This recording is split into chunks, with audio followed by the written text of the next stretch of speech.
కాన ఊరిలోన కళ్యాణ విందులోన జరిగి వింత సంఘటన. కాన ఊరిలోన కళ్యాణ విందులోన జరిగి వింత సంఘటన.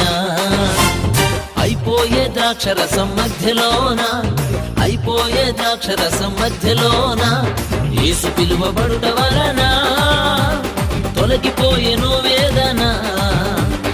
యేసు పిలువబడుట వలన తొలగిపోయెను వేదన. కాన ఊరిలోన కళ్యాణ విందులోన జరిగి వింత సంఘటన.